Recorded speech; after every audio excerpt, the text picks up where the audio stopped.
ஆதியே துணை. ஜீவ சகோதர சகோதரிகள் அனைவருக்கும் எனது அன்பான நமஸ்காரம்.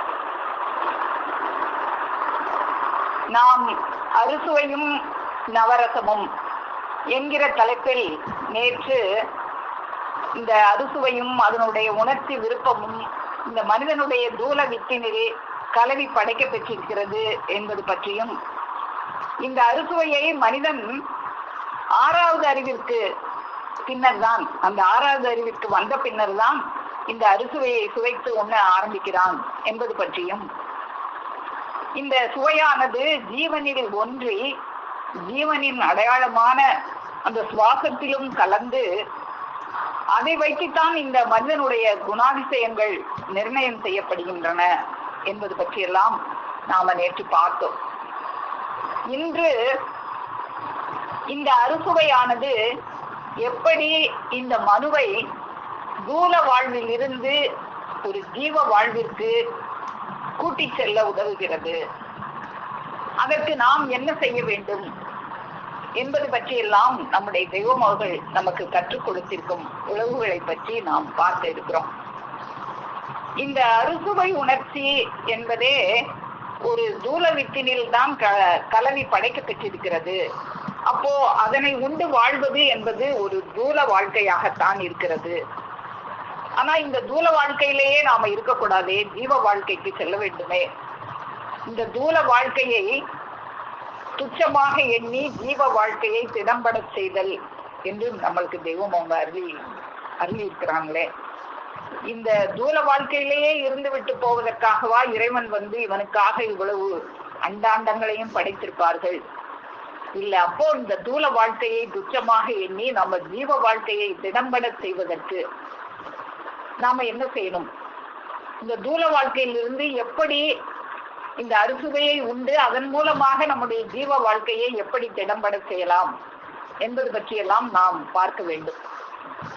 இந்த அறுசுவையும் அதனுடைய அந்த உணர்ச்சி விருப்பமும் ஒரு தூல வித்தினில் தான் கலவி படைக்க பெற்றிருக்கிறது என்றாலும் அதனுடைய நோக்கம், அப்படி கலவி படைத்ததன் நோக்கமே இந்த ஜீவான்மாவும் பரமான்மாவும் உகப்பு நடப்பினுக்காகத்தான். ஜீவான்மாவும் பரமான்மாவும் உகந்து ஒன்றுக்கொன்று உகந்து நடந்து கொள்ள வேண்டும் என்பதற்காகத்தான். இந்த ஜீவான்மா பரமான்மாவை அடைய வேண்டும் என்கிற ஆசை உள்ளூர உட்பவித்து எழச் செய்ய வேண்டும் என்பதற்காகத்தான் இந்த அறுசுவையும் அதனுடைய உணர்ச்சி விருப்பமும் இந்த மனிதனுடைய தூர வித்தினில் கலவி படைக்க பெற்றிருக்கிறது என்று நம்முடைய தெய்வம் அவங்க அருளி செய்யறாங்க.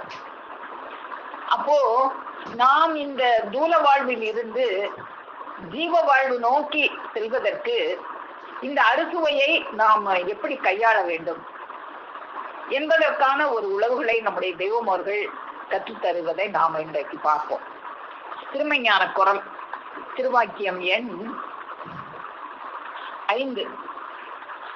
அதுல நமக்கு தெய்வம் அவர்கள் இந்த அறுசுவை இந்த மனிதனுக்கு முக்கியம்தான், ஆனா அதை எப்படி எந்த அளவுல நீ கையாள வேணும், எப்படி கையாண்டா அந்த உன்னை அது தூல வாழ்வுல இருந்து ஜீவ வாழ்வு நோக்கி இட்டு செல்லும் என்பதை நமக்கு அருள் செய்றாங்க. சாதாரணமாக பறவைகளும் விலங்குகளும் குளிப்பதில்லையே, அந்த நினைப்பே அவைகளுக்கு வருவதில்லை. ஆனால் மனிதனுக்கோ தினந்தோறும் குளிக்க வேண்டி இருக்கிறது. ஒரு நாளைக்கு குளிக்காவிட்டாலும் இவனுக்கு அருவருப்பாக இருக்கிறது. மாட்டின் மலத்தை கையில் எடுத்து வீட்டை சுத்தம் செய்கிறோம், ஆனால் மனிதனுடைய மலமோ காரி துப்பும்படியான அவ்வளவு அசூசியா இருக்கிறது. உயர்ந்த நறுமண உணவு அருந்தும் இவனுக்கு இப்படி நாற்றம் அடித்தும் மட்டமான உணவை உண்ணும் ஆடு மாடுகளுக்கு குற்றம் இல்லாமலும் இருக்குதே, அது ஏன்? அப்போ இவன் அறுசுவை உணவு இந்த மனிதனுக்காகத்தான் படைக்கப்பட்டது. இவன் அறுசுவை உணவை உண்டு வாழ்கிறான். இந்த மிருகங்கள்ல எல்லாம் இவன் கழிச்சு போட்டதைத்தான் அது உண்டு வாழ்கிறது. அப்படி இருந்தும் அதனுடைய அந்த கழிவு பொருள் நாற்றம் இல்லாமல் இருக்கு. ஆனா இந்த அறுசுவையோட உண்கின்ற இந்த மனிதனுடைய கழிவு ரொம்ப அசூசியாக இருக்குதே, அது ஏன் அப்படின்னு தெய்வம் அவங்க கேட்கிறாங்க. கேட்டு அதுக்கு விடை சொல்றாங்க. ஆடு மாடுகளை போல் அறுசுவை அருந்தாமல் இருந்தால் இவனுக்கும் நாற்றம் இருக்காது. அப்போ நம்ம அறுசுவை உணவு அருந்துறதுனாலதான் நாற்றம் இருக்கு. அறுசுவை அருந்தாமல் இருந்தால் நாற்றம் இருக்காது. அப்போ அறுசுவை அருந்தாம இருக்கலாமா அப்படின்னா அருந்தாம இருந்தினா நீ மந்தியா மங்கானியா போயிடுவ. ஆனா அருந்ததான் வேணும். ஆனாலும் நாற்றத்தை மாற்ற வேண்டும். அது எப்படி? ஆனால் அறிவு வேண்டும் என்றால் அறுசுவை உணவு கட்டாயம் வேண்டும். அறுசுவை இல்லாமல் தின்றால் அறிவில்லாத மந்தியாக மங்கானியாக போய்விடுவான். அப்போ என்ன செய்யணும்? அறுசுவையும் சாப்பிடணும், நாற்றம் இல்லாமலும் இருக்கணும், நாற்றத்தையும் மாற்ற வேண்டும். அதற்கு என்ன செய்யலாம் அப்படின்னு நமக்கு தெய்வம் அவங்க நமக்கு கற்றுக்கு தர்றாங்க. இவன் இவ்வளவுதான் சாப்பிட வேண்டும் என்று கணக்கிட்டு சொல்ல இவனுக்குள்ளாகவே கள்ளங்கபடமற்ற ஒரு கணக்கு பிள்ளை நியமிக்க பெற்றிருக்கிறார். அவர் வேறு யாரும் அல்ல. இவன் வயிறு நிறைந்ததும் வருகிற ஏப்பம்தான் அது. போதும் என்று அலறிக்கொண்டு எச்சரிக்கிறது. இவனோ அதையும் மீறி வெறி கொண்டு தின்கிறான். அப்போ நாம என்ன செய்யணும்? இந்த கணக்கு பிள்ளையினுடைய எச்சரிப்பு வரும் முன்னரே நாம அது எவ்வளவுதான் சுவை மிகுந்த பண்டமாக இருந்தாலும் அது அளவோட அந்த கணக்கு பிள்ளையினுடைய எச்சரிப்பு வரும் முன்னாலே நாம் அதை நிறுத்தி கொள்ளணும். அது மேல வெறி கொண்டு இருக்கக்கூடாது. அப்போ அளவோட நீ சாப்பிடணும் அப்படிங்கறத. அப்படி இருந்தீன்னா உனக்கு அந்த தூல நாற்றத்தை மாற்றி கொள்ளக்கூடிய அந்த வல்லமை வரும் அப்படின்னு நமக்கு எடுத்து உழவு சொல்றாங்க. விஞ்ஞானிகள் எதையும் மிகவும் நுணுகிய அறிவுடன் கவனிக்கின்றவர்கள் அல்லவா? அடுத்த பிடியில் அளவு சரியாகிவிடும் என்ற எச்சரிப்பு வரும் முன்னரே உணவை நிறுத்திக் கொள்வார்கள். இப்போ விஞ்ஞானிகள்லாம் அப்படித்தான் இன்னும் சாப்பிடலாம் அப்படின்னு இருக்கும் போதே நிறுத்தி கொள்வாங்க. ஆனா இந்த மனிதன் போதும் அப்படின்னு அலறி எச்சரித்தாலும் அதையும் மீறி வெறி கொண்டு தின்னுட்டு இருக்கிறான். அப்படி இருக்கக்கூடாது. எவ்வளவுதான் விருப்பமான பண்டமாக இருந்தாலும், எவ்வளவுதான் பசி மிகுந்திருந்தாலும் அவர்கள் அந்த நுட்ப வரம்பை திவலையும் தாண்டவே மாட்டார்கள். அப்ப இதன் மூலமா நமக்கு என்ன சொல்றாங்க? விஞ்ஞானிகள் இப்படி இருப்பாங்க, நீயும் அது மாதிரிதான் அந்த நுட்ப வரம்பை தாண்டக்கூடாது. பசிக்காக தான் நீ உணவு அருந்தணுமே தவிர ருசிக்காக அதை ரொம்ப ஆவல் கொண்டு அதை வெறி கொண்டு நீ அருந்தக்கூடாது. இந்த திட சித்த கட்டுப்பாடு கைவர பெற்றவர்களே அறுசுவை உணவு அருந்தினதால் உண்டாகும் நாற்றத்தை மாற்றிக் கொள்வார்கள். அப்போ இந்த திட சித்த கட்டுப்பாடு வந்தாலே நீ அந்த நாற்றத்தை மாற்றிக்கொள்ள முடியும்.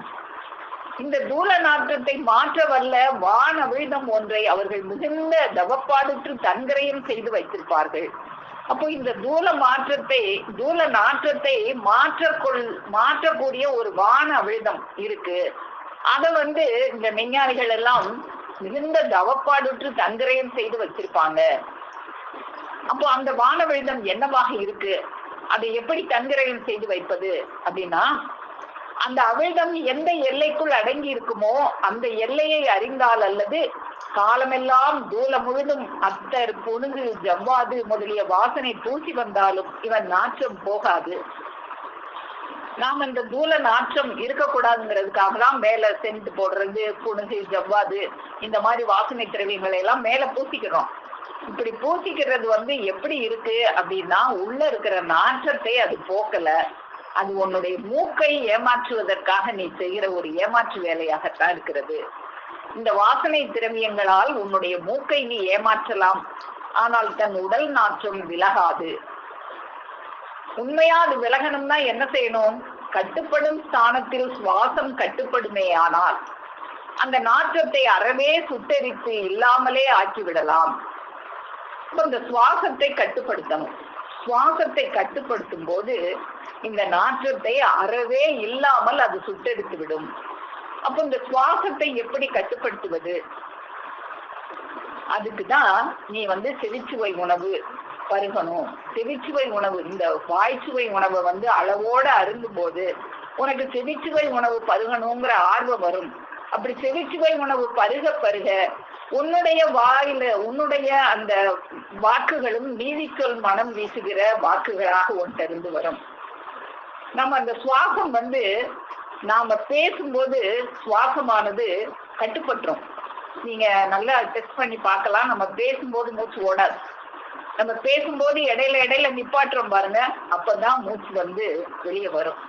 நம்ம பேசும்போது இந்த மூச்சானது பேச்சுக்கு வழிவிட்டு ஒதுங்கி கொள்கிறது, ஒதுங்கி நின்று கொண்டிருக்கிறது அப்படின்னு அறிவிக்கிறாங்க. அப்போ நாம பேசும்போது இந்த மூச்சானது உள்ள அடங்கிக்கிறது.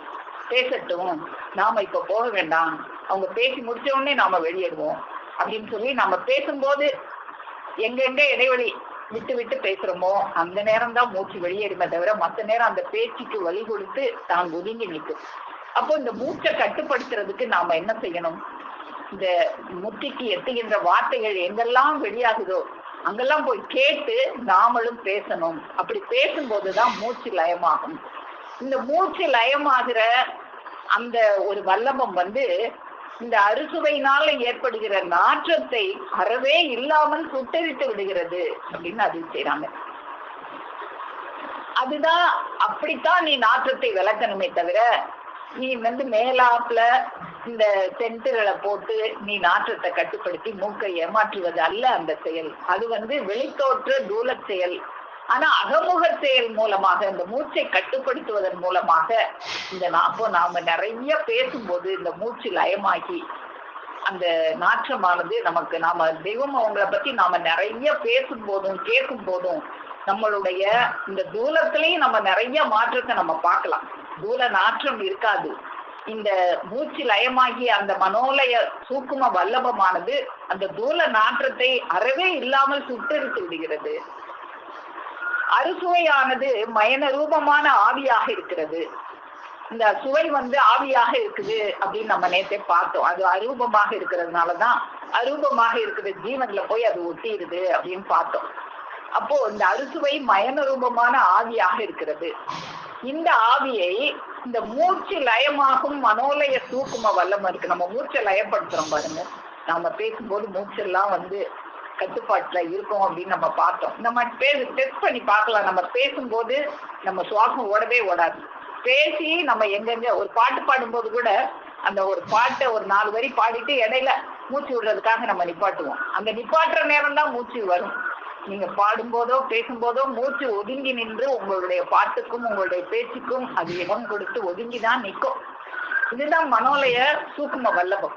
அப்ப இந்த மனோலய மூச்சு லயமாகிற இந்த மனோலய சூக்கும வல்லபமானது அந்த அறுசுவையாகிய ஆவிக்கு அரசனாக இருந்து அந்த அறுசுவையாகிய ஆவியினால் ஏற்படுகிற அந்த தீய வாடையை சுட்டெரித்து விடுகிறது. உள்ளமை ஓர்மை உறவால் சுவாசம் உள்ளடங்கினவுடன் சகலத்தையும் சங்காரம் செய்யும் வல்லமை உண்டாகிறது. அப்போ இந்த சுவாசத்தை நம்ம உள்ளடங்க செஞ்சோம்னா அது நம்மளுக்கு சகலத்தையும் சங்காரம் செய்கிற ஒரு வல்லமை உண்டாகிறது. இந்த செயல் எந்த புராண இதிகாச சூத்திர சாஸ்திரத்திலாவது பேசப்பட்டிருக்கிறதா? இது எந்த புராணத்திலையும் இதிகாசத்திலையும் எந்த சூத்திரத்திலையும் எந்த சாஸ்திரத்திலையும் சொல்லியிருக்க மாட்டாங்க. நான் தான் உனக்கு சொல்லணும் அப்படின்னு தெய்வம் அவங்க நமக்கு இதெல்லாம் தூல ரகசியங்களையும் தேவ ரகசியங்களையும் அவங்க ஒன்னொன்னா நமக்கு எடுத்தெடுத்து அருளி செஞ்சுட்டே இருக்காங்க. அழல் நாற்றத்தை பரிசுத்த இந்திரியமாக மாற்றிக்கொண்டவர்கள் முழுக்கு விலக்கு இல்லாதவர்கள். நீதி சொல் மனம் வீசும் அவர்களே பாவ தோஷமற்றவர்கள். அப்ப நீதி சொல் மனம் வீசுகின்ற வார்த்தைகள் நம்ம வாயிலிருந்து வந்துகிட்டே இருக்கணும். நம்ம பேசுறதுக்கு அதனாலதான் தெய்வம் அவங்க நம்மளெல்லாம் பேசு பேசு, கூச்சப்படாத, கூச்சத்தை உதறி தள்ளிவிட்டு பேசு. நீ பேசும்போது நாமே உன்னுடைய நாவில் நின்று பேசுவோம். நீ தவறுதலா பேசினா கூட போக போக அந்த வார்த்தைகள் எல்லாம் எல்லாரும் கேட்கிற அதிசயமான வார்த்தைகளாக பூக்க வைப்போம் நாமே. அப்போ தெய்வம் அவர்களுடைய அந்த உதவி நமக்கு இருக்கும்போது நாம தைரியமா நம்ம பேசும்போதுதான் அந்த மூச்சு லயமாகும், மூச்சு உள்ளடங்கும். அப்போ அந்த மூச்சு உள்ளடங்குற அந்த வல்லமம் அது ஒரு சூக்கும வல்லமமாக இருக்கிறது. அது இந்த தூல நாற்றத்தையே கட்டுப்படுத்துகிறது.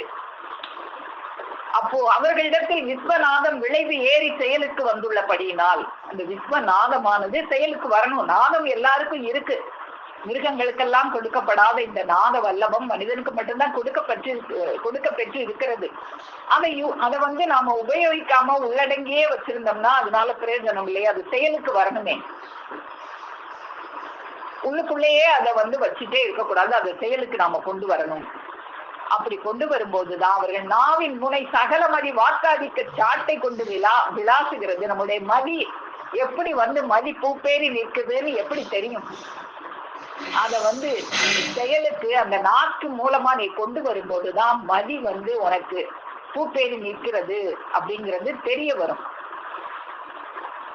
உன்னை போல அவர்கள் நினைத்து நினைத்து பேச வேண்டியதில்லை. ஏனெனில் உன் தேகம் அல்ல அவர்கள் தேகம், உன் கருவிக்குலம் அல்ல அவர்கள் கருவிக்குலம். ஆகவே உன் செயல் அல்ல அவர்களின் திருமேனி திருச்செயல். அப்போ இந்த தூல நாற்றத்தை மாற்றவல்ல அந்த மூச்சு லயமாகிய அந்த மனோலய சூக்கும வல்லபத்தை கை கொண்டவர்களுடைய கருவிக்குலமே வேற கருவிக்குலமாக மாறிடுது. அப்போ அவங்களுடைய செயலும் மாறிடுது. அப்போ அவங்களுடைய இந்த தூலம் அல்ல அவங்களுடைய தூலம் அப்படின்னா இந்த தூல தேகத்துல அவங்க வாழல, இதுக்குள்ளாக வேற தேகம் எல்லாம் இருக்குன்னு பார்த்துமே அந்த தேகத்துல வாழ அவங்க வாழ்றாங்க. அது போல நாமளும் அந்த தேகத்துல வாழ பழகிக்கணும். அப்படி வாழும் போதுதான் உணர்வு பூரணமாய் ஒலிக்கும் அவர்களின் நாதம் நீ கேட்கும் மட்டையான சத்தம் அல்ல. இந்த உலக பேச்செல்லாம் நம்ம பேசிக்கிட்டே இருக்கிறோமே அதெல்லாம் மட்டையான சத்தம். ஆனா நம்ம எப்போ தெய்வம் அவர்களுடைய இந்த பேச்சை நம்மளை அந்த முத்திக்கு எட்டுகின்ற அந்த வார்த்தைகள் நம்ம நாவில இருந்து வருதோ அப்போ அது மட்டையான சத்தம் அல்ல. அவர்களின் நிறை உணர்ச்சி உன் மழுங்கி போன குறை உணர்ச்சி அல்ல. இந்த அறுசுவை உணர்ச்சியிலே நீ இருக்கும்போது அது குறை உணர்ச்சி. இந்த அறுசுவை உணர்ச்சியை நீ செவி உணர்ச்சியா மாற்றும் போது அது நிறை உணர்ச்சியாக மாறுது. அதை எப்படி மாத்துறது? அது அளவோடு அந்த கணக்கு பிள்ளை போதும்னு எச்சரிக்கை முன்னால நிறுத்தும் போது அந்த குறை உணர்ச்சி நிறை உணர்ச்சியாக மாறும். உன் மட்டையான சத்தம் அது பூரணமாய் ஒலிக்கின்ற நாதமாக மாறும். அவர்களின் நுணுகிய நுட்ப இன்சுவை உன் மரத்து போன நாவின் ருசி அல்ல. இந்த நாவின் ருசிக்கே நீ வாழ்ந்துட்டு இருந்தீங்கன்னா அது மரத்து போன சுவை. நீ அந்த சுவையில இருந்து செவிச்சுவைக்கு நீ வரணும். செவியில் சுவையுணரா வாயுணர்வின் மாக்கள் அவியினும் வாழினும் என் அப்படின்னு வள்ளுவர் பெருமான் அவங்க அறிவு செய்தது போல வாயுணர்விலேயே இருந்தா நீ மாக்கள். மாக்கள்னா மிருகங்கள். மிருகங்கள் போலவே அந்த வாய்ச்சுவையிலே இருந்துராத, அதுல இருந்து செவிச்சுவைக்கு நாம வரணும். அவர்களின் தெய்வீக சந்தன கந்தம் நீயே உண்டாக்கி நுகரும் நொடி நேர வாசனை அல்ல. அப்படி வந்தீனா இந்த தூல நாற்றமெல்லாம் போய் தெய்வீக சந்தன கந்தம் அவங்க தூலத்திலையும் மணக்கும். அது நீயே போட்டுக்கிற இந்த அத்தர் புனுகு ஜவ்வாது போன்ற வாசனை அல்ல, அது தெய்வீக வாசனையாக இருக்கும். அவர்களுடைய வாக்கே மனம் வீசும். அந்த வாக்கு நீதி சொல் மனம் வீசும் அவர்களுடைய வாக்குல. அவர்களின் அண்டமெல்லாம் விழுங்கிய தோற்றம் நீ காணும் 7 சான் தோற்றம் அல்ல. இவை அனைத்தும் செயல் மீறிய ஏற்றத்தால் வார்த்தைகளை கொண்டு விவரிக்க இயலாத அதிமகோன்னத தவநிலையில் அத்திருமேனியின் வால் நிறைந்திருக்கின்றன. அப்போ இந்த அறுசுவையை விட்டு நீ அந்த செவிச்சுவைக்கு அதை அளவோட அதை உண்டு அந்த மூச்சு லயமாகிற அந்த மனோலய சூக்கும வல்லபத்தை நீ பெற்று உன்னுடைய அந்த வாக்குல நீதி சொல் மனம் வீசும்படி செய்து கொள்ளும் போது உன்னுடைய மேனி நீ தூல திருமேனியிலிருந்து ஜூல மேனியிலிருந்து நீ வேற திருமேனிக்கு நீ மாறுறவனா ஆற. அப்போ இந்த செவிச்சுவையில இருந்து இந்த தூல சுவையில இருந்து நாம செவிச்சுவைக்கு இந்த தூல வாழ்க்கையிலிருந்து ஜீவ வாழ்க்கைக்கு நாம இப்படித்தான் மாறணும். அந்த அறுசுவை சாப்பிடணும் தான். அதுக்காக நீ அருந்தாம இருந்தீன்னா உனக்கு மிருகங்கள் மாதிரி ஒரு மந்தியான அறிவாக போயிடும். அது கூர்மையாக இருக்கணும்னா அறுசுவை தேவைதான். ஆனா அதையே வெறி கொண்டு சாப்பிடாம அதை ஒரு அளவோட அதாவது சொல்லுவாங்க இந்த உலகத்துல அளவுக்கு மீறினால் அமிர்தமும் நன்றி அப்படின்னு சொல்லுவாங்க. அப்போ அது அமிர்தம் தான். ஆனா அது அளவோட நாம எடுத்துக்கும் போது அது அமிர்தமாக இருக்கும். அது அளவுக்கு மீறும் போது அதே நஞ்சாக மாறிவிடும். அதனால நாம அதை அளவோட எடுத்து இந்த அறுசுவையிலிருந்து ஒரு திட சித்த கட்டுப்பாடோட நாம செவிச்சுவைக்கு மாற வேண்டியதாக இருக்கிறது. அப்போ இந்த அறுசுவையை ஒரு திட சித்த கட்டுப்பாடுடன் அந்த உள்ளே இருக்கிற அந்த கணக்கு பிள்ளையினுடைய எச்சரிப்பு வரும் முன்னரே நாம நிறுத்தி கொள்வது என்பது செவிச்சுவைக்கு இடம் கொடுத்து மூச்சு லயமாகும் அந்த மனோலய சூக்கும வல்லபத்தை நமக்கு தருகிறது. மனம் வீசும் நீதி சொல்லுக்கு உரியவனாக இந்த மனிதனை ஆக்குகிறது. அப்போ இந்த அறுசுவையை அளவோடு எடுத்துக்கொள்வது என்பது இந்த தூல உடலுக்கும் அது நன்மை பயப்பதாகத்தான் இருக்கும் அப்படின்னு நம்முடைய தெய்வம் அவர்கள் நமக்கு வான்மதி குரல்ல எடுத்து அருள் செய்யறத நம்ம பார்ப்போம். இந்த தூல வாழ்க்கைக்கும் நீ அறுசுவை அளவோடு எடுத்துக்கொள்ளும் போது அது தூலத்துக்கும் அது நன்மை பயப்பதாகத்தான் இருக்குது. வான்மதி குரல் திருவாக்கியமன் 206. இப்போது நிகழ்ந்து கொண்டிருக்கிற காலத்துக்கு நீ அரை வயிறாக சாப்பிடுவது நல்லது.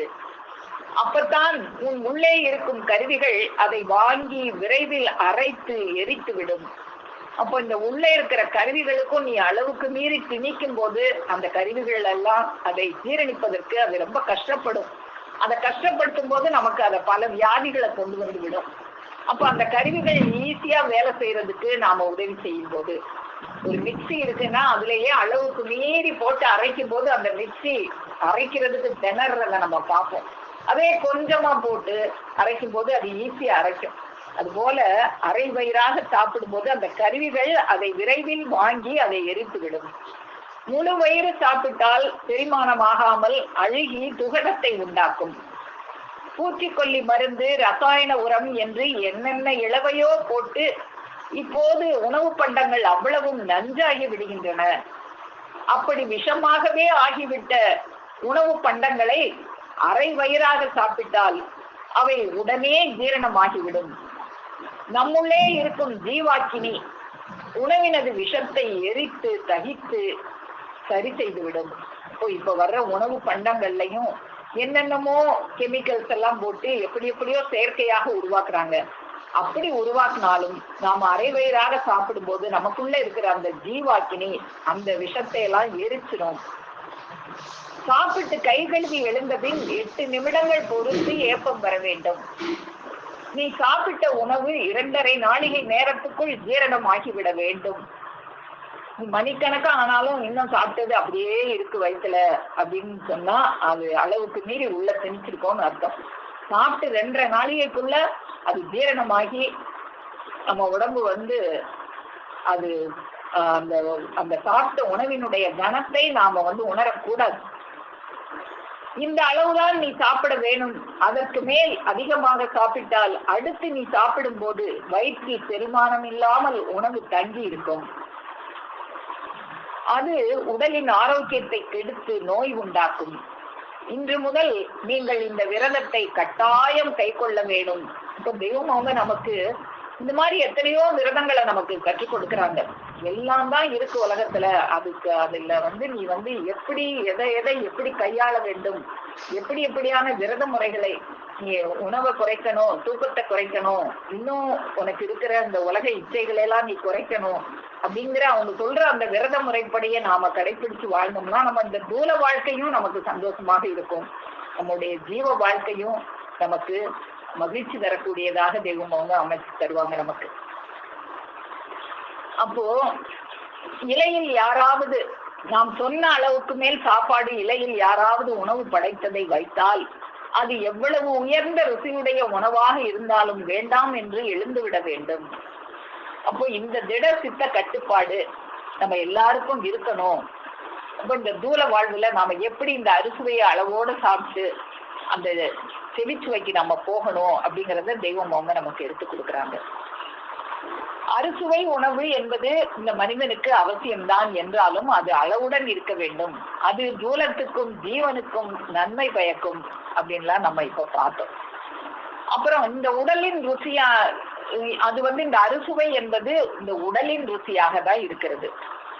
அந்த உடலின் ருசி அளவுக்கு மீறினால் திகட்டும்படியாகத்தான் இறைவன் படைச்சிருக்கான். இவன் அளவுக்கு மீறி திங்கக்கூடாதுங்கிறதுக்காகத்தான் ஒரு அளவு படைச்சவனே அது நமக்கு திகட்டும். ரொம்ப திகட்டுது, சாப்பிட முடியல அப்படின்னு நம்ம சொல்லுவோம். அப்போ இவன் அளவோட சாப்பிடட்டும் அப்படிங்கிறதுக்காகத்தான் இறைவன் அளவுக்கு மீறும் போது திகட்டும்படியாக படைச்சு வச்சிருக்காங்க. அப்போ அந்த ருசியை மனிதனாக பிறந்த எல்லோரும் ருசிக்கலாம். இந்த அறுசுவையை மனிதனாக பிறந்த எல்லாரும் ருசிக்கலாம்.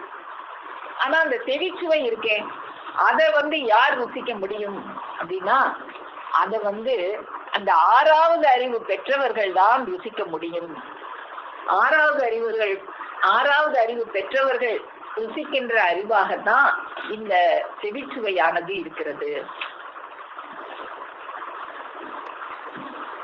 அதை நம்ம தெய்வம் அவர்கள் உயிரின் ருசி உடலின் ருசி என 2 ருசிகள் இருக்கின்றன.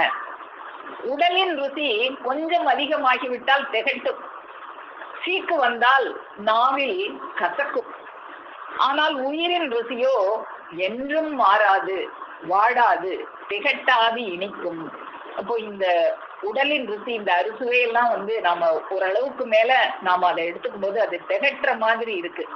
ஆனா இந்த உயிரின் ருசி எவ்வளவுதான் சாப்பிட்டாலும் அது திகட்டாது.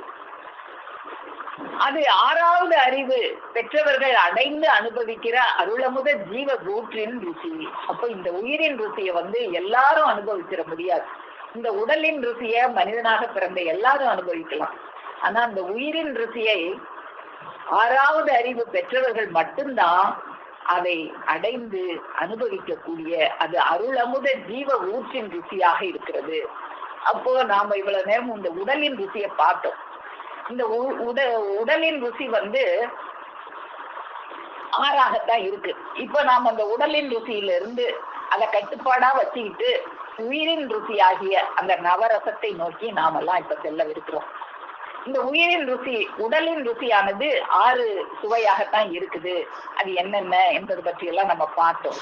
அதே போல இந்த உயிரின் ருசி எத்தனையாக இருக்குது அப்படின்னா அது நவரசங்களாக 9 சுவைகளாக அது இருக்கிறது. அது எவ்வளவு பருகினாலும் அது திகட்டாது இனிக்கக்கூடியதாக இருக்கிறது. அதனாலதான் தெய்வம் அவங்க பாட்டையர் அவர்கள் தங்களுக்கு அந்த நவரச பிரேரணை அருந்த அருந்த கொடுத்து கொண்டே இருப்பார்கள் அப்படின்னு தெய்வம் அவங்க எடுத்து அருளி செய்வாங்க.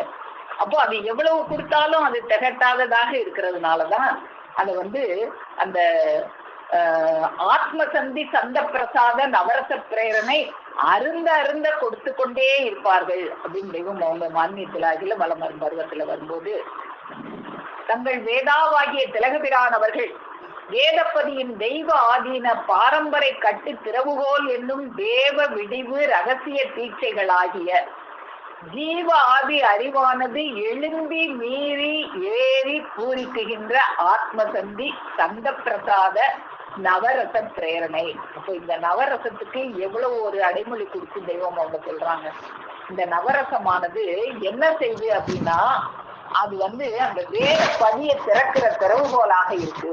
இப்ப நமக்குள்ள எல்லாம் இறைவன் குடிகொண்டிருக்காங்க.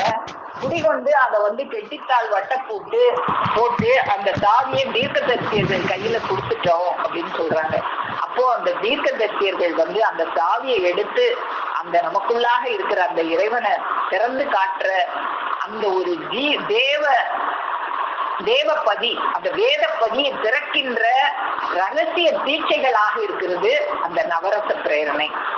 அது ஒவ்வொன்றுமே நமக்கு தினம் தினம் தெய்வம் அவர்கள் கொடுக்கறதெல்லாம் நம்மளுடைய வேதப்பதியை திறக்கின்ற ரகசிய தீட்சைகளாகவும் நம்மளுடைய அந்த ஜீவ ஆவி அறிவானது எழும்பி மீறி ஏறி பூரிக்கிறதாகவும் இருக்கு. நம்ம அதை கேட்கும் போது நம்மளுடைய ஜீவ அந்த உடல் உணவு இந்த உடம்பை பூரிக்க செய்யும். அது அளவுக்கு மீற செய்யும் போது அது பூரிச்சு அதை நோயில கொண்டு போய் விடும். ஆனா இந்த ஜீவ ஆவியானது பூரிக்குகின்ற இந்த ஆத்ம சந்தி சந்த பிரசாதம், இதுதான் சந்த பிரசாதம். நாதன் பிரசாதமாக நமக்கு வருது. அந்த சந்த பிரசாத நவரச பிரேரணை அருந்த அருந்த கொடுத்து கொண்டே இருப்பார்கள். அது எவ்வளவு நாளும் கொடுத்துக்கிட்டே இருந்தா அது திகட்டவே திகட்டாதே. அப்போ பாட்டையர் பிரான் அவர்கள் நம்முடைய தெய்வம் அவர்களுக்கு அருந்த அருந்த அருந்த அருந்த கொடுத்தது போல நமக்கு நம்முடைய பெருமானவர்கள் இந்த ஆத்ம சந்தி சந்த பிரசாத நவரச பிரேரணையை எப்படி நமக்கு அருந்த அருந்த கொடுத்துக்கிட்டே இருக்காங்க, எப்படி அமுத வர்ஷிப்பாக தினம் தினமும் நமக்கு கொட்டி தந்துக்கிட்டே இருக்காங்க அப்படிங்கிறத நாம பார்ப்போம். அப்போ இந்த நவரச பிரேரணையை தெய்வம் அவங்க நமக்கு எப்படி கொடுக்குறாங்க, நமக்கு அந்த நவரசத்தையும் கொடுக்கிறவங்களா எப்படி நிக்கிறாங்க அப்படிங்கிறத நம்முடைய தெய்வம் அவர்கள் ஆதிமை உதயபூர்ண வேதாந்தத்துல ஒரு பாடல்ல நமக்கு அருளி செய்றாங்க. நவகிரக கோள் மாற்றும் நாத சோதிடனானிப்ப. நம்முடைய தெய்வம் அவர்கள் நம்மளை பிடிச்சிருக்கிற அந்த நவக்கிரக கோளை மாற்றுகின்ற நாதத்தின் மூலமாக அதை மாற்றுகின்ற நாத சோதிடனாக நிற்பார்கள். சிவனரி கேற்று விப்ப தேம்பொழி காவின் நிற்ப. அவங்களுடைய அந்த வாக்குதான் நம்மளை அந்த சிவநெறிக்கு ஏற்றி வைக்கிறதாக இருக்கும். நவரசம் செதி பாய்ந்த நலம்புல நவரசமயனா நிற்ப. நவரசம் நம்முடைய செவியில தினமும் பாய்ந்து பாய்ந்து அது லேசா வர்றதுன்னா அது அதுக்கு பாயிறதுன்னு சொல்ல முடியாது. அப்போ பாயிற மாதிரினா அது வேகமாக வரும்போதுதான் அது பாய்ச்சல் அப்படின்னு சொல்ல முடியும். அப்படி நம்ம செவியில பாயிற மாதிரி தெய்வம் அவங்க நமக்கு அப்படி அளவில்லாம கொட்டி கூட்டி கொடுத்துட்டே இருக்காங்க. பவப்பினி கடத்தும் ஜீவ பண்டிதராயும் நிற்ப. அப்போ அதன் மூலமாக இப்படி இந்த நவரசத்தையும் நம்ம செவியில பாய செய்து என்ன செய்யறாங்க, நம்மளுடைய அந்த பிணியை மாற்றுகிறார்கள். நம்மளுடைய இந்த தூலப்பிணியை மாற்றுகிற தூல பண்டிதர்களை போல நம்முடைய அந்த பவப்பிணியை மாற்றுகின்ற ஜீவ பண்டிதராக நம்முடைய தெய்வம் அவர்கள் நமக்கு நவரசத்தையும் எப்படி கொடுத்துட்டே இருக்காங்க அப்படிங்கிறத, அந்த நவரசம் எப்படி எல்லாம் நம்ம தெய்வம் அவர்கள்ட்ட இருந்து நாம பெறோம் அப்படிங்கிறதையும் நாம பார்க்க போறோம். இப்போ இந்த நவரசம் 9 ரசங்கள் அப்படின்னு நம்ம நேற்று கூட அதனுடைய பேரெல்லாம் பார்த்தோம். அதுல முதல் ரசமாக நம்ம பார்த்தது சிருங்கார ரசம். சிருங்காரம் அப்படின்னா காதல், காதல் ரசம். இப்போ இந்த சிருங்கார ரசம், அதுக்கு அடுத்தது ஹாஸ்ய ரசம், கருணை ரசம். இப்படி தெய்வம் அவங்க நமக்கு பலவிதமாக காதல் மொழியாக, அதுக்கப்புறம் ஹாஸ்ய மொழியாக, நகைச்சுவையாக நம்ம கூட சிரிச்சு சிரிச்சு பேசியே, அதுக்கப்புறம் நம்ம மேல கருணை கொண்டு கருணை வடிவராக, அப்புறம் கோபமா கூட சில வார்த்தைகள் சொல்லி ரௌத்ரமாக, இப்படி எல்லாம் நமக்கு இந்த நவரசத்தை எப்படி எல்லாம் கொடுத்தாங்க அப்படின்னு நம்ம ஒவ்வொரு ரசமாக பார்க்க போறோம். இப்ப முதல்ல சிருங்கார ரசம், காதல் ரசம். நம்ம தெய்வம் அவர்கள் காதல் ரசத்தை நமக்கு எப்படி கொடுத்தாங்க அப்படிங்கிறத நாம முதல்ல பார்ப்போம். இந்த காதல் ரசம் தெய்வம் அவர்கள் முதலாக பாட்டையர் பிரான் அவர்களை சந்தித்த முதல் பார்வையிலேயே அவங்க காதல் கொள்ள ஆரம்பிச்சிட்டாங்க அவங்க மேல. அப்போ ராமாயணத்துல சொல்லுவாங்க, முதலாக சீதா பிராட்டியாரும் அந்த ராமபிரானும் அவங்க அந்த யாரு அந்த வில்ல முறிக்கிறாங்களோ அவங்களுக்கு தான் சீதா பிராட்டியார மனம் முடிச்சு கொடுக்க போறேன் அப்படின்னு ஜனக மகாராஜா அறிவிப்பு வெளியிடும் போது அந்த வில்லை முறிக்கிறதுக்காக ராமபிரான் வர்றாங்க. ஆனா அவங்க அந்த வில்லை முறிக்கிறதுக்கு முன்னால அந்த மாடத்து மேல சீதா பிராட்டியார் நிக்கிறாங்க. அப்போ 2 பேரும் அண்ணலும் நோக்கினார் அவளும் நோக்கினாள் அப்படின்னு சொல்லுவாங்க. அப்போ அந்த நோக்கும் போதே அவங்க 2 பேருக்கு இடையில காதல் வந்தது. அதுபோல நம்முடைய தெய்வம் அவர்கள் பாட்டையர் பிரான் அவர்களை முதலாக நோக்கும் போதே அவங்க பாட்டையர் பிரான் அவங்க மேல அவங்க காதல் கொள்ள ஆரம்பிச்சிட்டாங்க. அப்போ இவங்களுடைய நினைவும் அவங்களுடைய நினைவும் ஒன்று சேர்ந்தது. அப்போ அந்த அதை நமக்கு அழகான ஒரு பாடலாக தெய்வம் அவங்க எடுத்து காமிச்சிருப்பாங்க. நினைவிலூரிய நினைவீது ஏதன நினைவு கொண்டு பின் இணைவீனை ஓரூர தனிகை நீர்மாலை தண்ணீனை வீசின தனிகை நீர்மாலை தண்ணீனை வீசின நினைவீவென்று தானீவு கொண்டோடிச்சே. அப்போ இவங்களுடைய நினைவும் அவங்களுடைய நினைவும் பார்த்த உடனே இணைஞ்சிருச்சு.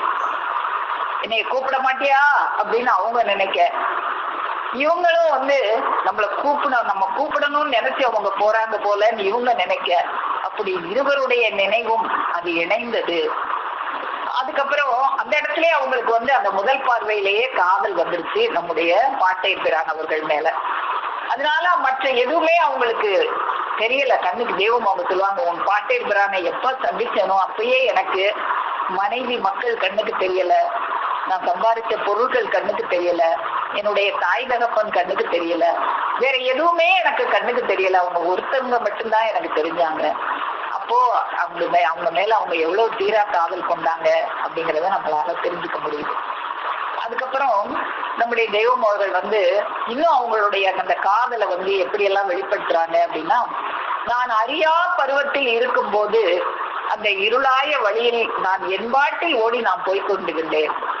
அப்படி போய்கிட்டு இருக்கும்போது ஒரு நாள் ஒரு நேரம் இளஞ்சூரிய நேரம் நான் உங்களை பார்த்தேன். நான் உங்களை பார்க்கும்போது நீங்க என்ன செய்தனையோ யான் உன்னை சேர, நீங்க என்ன செஞ்சீங்க, என்ன மந்திரப்பொடி மாயப்பொடி போட்டீங்களோ தெரியாது. நான் எல்லாத்தையும் விட்டுட்டு உங்க பின்னாலே வந்துட்டேன். சாடையா எனக்கு சைக்கினை தோண ஒரு சாடை தான் காமிச்சிங்க. அந்த சாடை காமிச்சு அந்த வெளியழகு காட்டிய காமத்தால் நான் உங்க பின்னாலே வந்துட்டேனே, எல்லாத்தையும் மறந்துட்டேனே. அப்படிங்கும் போதும் இந்த காதல் ரசம், சிருங்கார ரசத்தை நமக்கு எடுத்து காமிக்கிறாங்க தெய்வம் அவர்கள். அதையும் நம்ம மானியத்துல இப்ப பார்ப்போம். மானியத்துல சன்னதம் பெருவர்வம் பக்கம் 236ல உன்னை வாவா என்று வருந்தினோ நலனே. நான் உங்களை வாவான்னு கூப்பிடல, நான் பாட்டுக்கு என் பாட்டுக்கு போய்கிட்டு இருந்தேன். புண்பாடே பாடி என்பாடு என்று புகுந்திருந்தேனை பண்பாடு காட்டி பதித்தெனக்கு வைத்த பாட்டாளா பரந்தாமா. புண்பாடே என்பாடுன்னு நான் போய்கிட்டு இருந்தேன். இப்போ இந்த உலகத்தின் பாடெல்லாம் புண்பாடு. நம்ம இந்த உலக பாட்டுல காசு சம்பாதிக்கிறதுக்கு என்னென்ன இந்த உலக காரியமா செய்யறோமோ அதுக்கெல்லாம் பேரு புண்பாடு. ஆனா நாம இப்ப இந்த 1 மணி நேரம் செய்யற இந்த பாட்டுக்கு பேரு பண்பாடு. இந்த பண்பாடத்தான் காட்டி வச்சாங்க பாட்டேந்திரான் அவர்கள், தெய்வம் அவர்கள். நான் புண்பாடே பாடு என்பாடு என்று புகுந்திருந்தேனே, எனக்கு பண்பாடு காட்டி பதித்தனக்கு வைத்த பாட்டாளா பரந்தாமா. நின்பாடு சொல்ல நிலம்பாடு சாயும். உன்னை பத்தி சொல்றதுன்னா இந்த நிலம்பாடு சாயும். இந்த நிலம் பாடு சாயும்னா அது இந்த காலையில சொல்ல ஆரம்பிச்சுன்னா ராத்திரி ஆனாலும் சொல்ல முடியாது. இந்த நிலம்பாடு சாய்ந்து இருட்டானாலும் சொல்ல முடியாது. அவ்வளவு உங்களை பத்தி சொல்லிக்கிட்டே இருக்கலாம். உன்பாடு ஓட உலகிடம் கொள்ளா. உங்க பாட பத்தி நான் சொல்றதுன்னா இந்த உலகமே இடம் கொள்ளாது, அவ்வளவு இருக்கு உங்களுடைய பாடு. நீ தேடி அலைந்த நெடுநாள் நெடுமாலே. நான் இந்த மாதிரி ஒரு மெய்யத்தான் தேடி அலைஞ்சேன். அப்பெல்லாம் எனக்கு கிடைக்கல. எவ்வளவோ 12 குருமார்கள்ட்ட போய் நான் பொய் குருமார்கள்ட்ட போய் நான் எவ்வளவெல்லாம் கஷ்டப்பட்டேன். இப்ப நான் தேடல. நான் சரி இனிமே அவ்வளவுதான் நமக்கு அப்படின்னு நினைச்சு புண்பாடே பாடு என்பாடுன்னு நான் போய்கிட்டு இருந்தேன். அப்படி போய்கிட்டு இருக்கும்போது நான் ஓடி ஓடி நுழைந்து கொண்டிருந்த கொங்கு தேசத்தின் குடிபதி ஒருவராய் ஆதி விதிவழி அறியா பருவத்தில் அங்கே தங்கி ஊழி விதிப்பயன் வரும் வழி அறியா வயதில் அங்கிருந்தே. ஊழி விதி, நீங்க என்னை தேடி வரணுங்கிறது ஊழி விதியா இருக்கு. எனக்கு அந்த ஊழி விதி தெரியாது. தெரியாம நான் அந்த கொங்கு தேசத்துல இருக்கிற குடிபதிகள்ல ஒரு குடிமக்கள்ல ஒருத்தரா நான் வாழ்ந்துகிட்டு இருந்தேன். திங்களூர் நாட்டில் சேவடி தேடி வருதறியா வாசமாயிருந்தேன். இந்த திங்களூர் நாட்டுல இந்த சேவடியானது என்னை தேடி வருக போகுதுன்னு தெரியாம நான் இருந்தேன். வாழ்ந்த தன்பாடு பொருளாசை வீதி இருளாய வழியே என்பாட்டில் ஓடி போய்கொண்டிருந்த என்னை. இந்த பொருளாசை வீதியில தானே நம்ம இப்ப எல்லாம் போய்கிட்டு இருக்கோம். அது மாதிரிதான் தெய்வமும் போய்கிட்டு இருந்தாங்க. பொருளாசை வீதி அது இருளாய வழி. அந்த வழிக்கு பேரு நம்ம பொருள் சம்பாதிக்கிற போற அந்த வழிக்கு பேரு இருளாய வழி. ஆனா பாட்டேந்திரவர்கள் காட்டினது அருளாய வழி. அப்போ இந்த இருளாய வழியில நான் பாட்டுக்கு போய்கிட்டு இருந்தேன். அப்படி போய்கிட்டு இருக்கும் போது வரும் வரும் காலமாகிய இளவேனில் வசந்த காலத்தே ஒரு நாள் ஒரு பொழுது இளஞ்சூரிய நேரம் வடக்கே இருந்து வந்து கொண்டிருக்கையில் உன்னை நான் கண்டேன். ஒரு நாள் இளஞ்சூரிய நேரம், அந்த சூரியன் இளஞ்சூரியனாக இருக்கிற அந்த மாலை நேரத்துல வடக்கே இருந்து வந்துட்டு இருக்கும்போது உங்களை நான் பார்த்தேன். தெருவுல போகும்போது தானே பார்த்தாங்க. என்னை நீ பாராதேகி அந்நேரம் என்ன செய்தனையோ யான் உன்னை சேர. என்ன நீங்க பார்க்கல, நீங்க பார்க்காம போனீங்க, ஆனா நான் உங்களை பார்த்துட்டேன். அப்ப என்னதான் நீங்க செஞ்சீங்களோ, என்ன மாயம் பண்ணீங்களோ, என்ன மந்திரம் போட்டீங்களோ தெரியாது. உங்களை நான் எல்லாத்தையும் விட்டுட்டு உங்களை சேர்ற மாதிரி ஏதோ ஒரு மந்திரம் போட்டுட்டீங்களே. என்ன செய்தனையோ யான் உன்னை சேர, இன்னதுதான் நீ செய்தனை என்று இன்னும் அறியேன் இறைவா நிறைவா. இன்னும் தெரியல எனக்கு, நீங்க என்ன மந்திரம் போட்டீங்கன்னு எனக்கு இன்னும் தெரியல. சாலை வழியிலே சாடையா எனக்கு சைக்கிளை தோண ஓடினான் வந்து உன் கை பிடித்தே. ஒரு சைக்கிளை ஏதோ ஒரு கண்ணை காமிச்சிங்க, ஒரு சைகை எனக்கு வந்துச்சு உங்ககிட்ட இருந்து. அந்த சாலை வழியில வரும்போது ஒரு சைக்கிளை தோண நான் ஓடியே வந்து உங்க கைய பிடிச்சிட்டேன். விழியழகு காட்டி விளைந்த காமத்தால் அழியாத ஆசை சரியாது எழும்ப படிகாரி என்று பாரில் உள்ளோர்கள் வழிவகை பொழிய வந்தனங்கும் பின்னே. ஒரு கண்ணால ஒரு அழகு காமிச்சு ஒரு காமத்தை காமிச்சிங்க, நீங்க உங்க காதலை காமிச்சிங்க, உங்க கண்ணால ஒரு பார்வை ஒரு சைகை காமிச்சிங்க. என் உள்ளத்துல காதல் வந்துருச்சு. அந்த காமத்தினால அழியாத ஆசை சரியாது எழுந்திருச்சு எனக்கு.